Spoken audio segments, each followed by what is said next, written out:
छोटा भाई 8 साल से जंजीर में, बड़ा बोला सेवा करता रहूंगा। गहलोत की बहू ने कहा, इस तरह तो जानवर को भी नहीं रखते, ये तो इंसान है। निहायत गरीब परिवार और 2 भाइयों का अपना अपना संघर्ष। रमेश मेघवाल उम्र 30 साल, मानसिक रूप से कमजोर है। एक बार घर से निकला तो बड़े भाई 41 साल के चंपालाल मेघवाल 23 दिन तक ढूंढते रहे। आखिरकार गुजरात में भाई मिला, उसे घर ले आए। रमेश के इलाज में चंपालाल अपनी पूरी जमा पूंजी 4 लाख रुपए खर्च कर चुके हैं। रमेश भी इस संघर्ष को समझता है। अब वो खुद को जंजीर से बांधकर ताला लगाकर चाबी बड़े भाई को दे देता है। ये दास्तान है 2 भाइयों की। बीमारी ने रमेश के पैर बांध रखे हैं और गरीबी ने चंपालाल के हाथ। फिर भी चंपालाल अपने भाई की पूरी देखभाल करते हैं।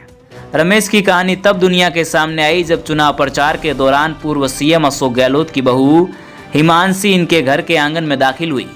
लोकसभा चुनाव में जालोर सिरोही सीट से प्रत्याशी वैभव गहलोत की पत्नी हिमांशी 22 अप्रैल को कांग्रेस कार्यकर्ता के साथ जालोर जिले के बिशनगढ़ इलाके में चुनाव प्रचार कर रही थी। चंपालाल 2 साल से कांग्रेस के सक्रिय कार्यकर्ता है। 16 अप्रैल को उनके पिता मांगीलाल मेघवाल का निधन हुआ था। मांगीलाल 4 महीने से टीबी की बीमारी से ग्रसित थे। वह खेतिहर मजदूर थे। ऐसे में हिमांशी सांत्वना देने बालवाड़ा गांव में चंपालाल मेघवाल के घर पहुंची। इस दौरान रमेश को खुद को जंजीर में बांधकर ताला लगाते देखा। वे हैरान हुई। पूछने पर पता चला कि ये चंपालाल का छोटा भाई है, मानसिक तौर पर बीमार है, इसलिए जंजीर में बांध कर रखा जाता है। हिमांशी ने रमेश से पूछा, भाई आपने खुद ही इसे बांध रखा है, इसका इलाज कराइए। उन्होंने रमेश की जंजीर खोलने के लिए कहा, साथ ही जोधपुर एम्स में फ्री इलाज और आर्थिक मदद का भरोसा दिया। चंपालाल मेघवाल के घर के लोहे के गेट पर कांग्रेस का झंडा लगा था। 30 × 60 गज के इस प्लॉट में 3 कमरे बने हैं। घर में गैस चूल्हे के अलावा कोई उपकरण नहीं है।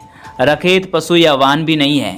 कच्चे दालान से गुजरने के बाद बिना लीपी दीवारें दिखी, बिना चौखट दरवाजों के कमरे और नाम मात्र का सामान। घर की महिलाओं ने घूंघट नहीं उठाया, अपना दर्द पर्दे के पीछे से बयान किया।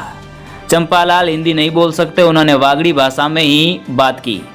काम करने मुंबई गया था, लौटा तो बीमार हो गया। चंपालाल ने बताया, रमेश 10वीं में फेल हो गया था। साल 2014 में वह काम की तलाश में मुंबई गया। वहाँ 5-6 महीने तक किराने की दुकान पर काम किया और 15 महीने तक स्टेशनरी की दुकान पर। 2016 में वह घर लौट आया।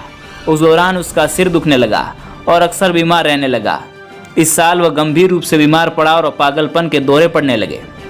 जोधपुर के जालोरी गेट पर एक प्राइवेट क्लिनिक पर हर महीने रमेश को लेकर जाता था। वहां 6 माह तक दिखाया और दवा दिलाई। फिर जोधपुर के ही माथुरदास माथुर हॉस्पिटल के मानसिक रोग विशेषज्ञ जेडी कुलावत के पास 2 साल तक इलाज कराया। रमेश को 3 बार बिजली के झटके भी लगाए गए। ये देख मैं दहल गया। उसे दवा देते तो वो नींद में रहता। दवा का असर खत्म होने के बाद फिर वही हालत, इसलिए सभी इलाज बंद कर दिए। हाल ही में पिता की मौत पर शोक सभा में इसे शांत रखने के लिए नींद की टैबलेट दी थी।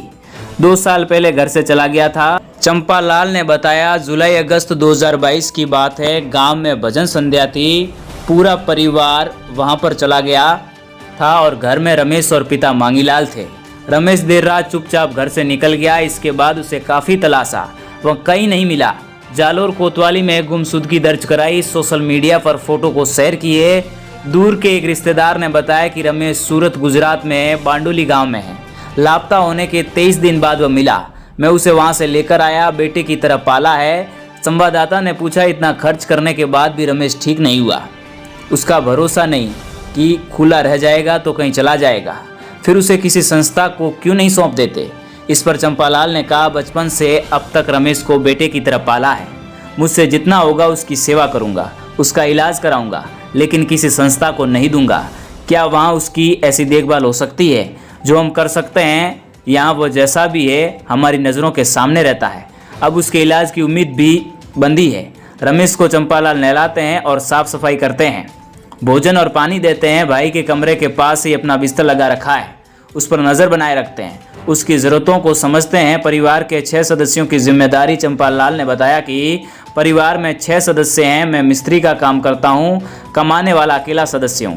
घर में माँ पाबू देवी उम्र 60 साल, पत्नी मथी देवी 35 साल, 2 बच्चे और बीमार छोटा भाई रमेश है। मेरे बड़े बेटे ड्रगा राम ने पिछले साल ही 10वीं पास की है। वह मजदूरी की तलाश में बेंगलुरु गया है। छोटा बेटा गणपत 9 साल 4th क्लास में पढ़ाई कर रहा है। मेरा एक और भाई है कालू राम, वह अपने परिवार के साथ अलग रहता है। पूरे परिवार की जिम्मेदारी मेरे कंधों पर है। मुश्किल से घर का गुजारा हो पाता है। बीमारी के बाद आर्थिक हालत भी ठीक नहीं है और आर्थिक हालत बद से बदतर होती चली गई, लेकिन हार नहीं मानी। बस यही इच्छा है कि भाई किसी तरह ठीक हो जाए।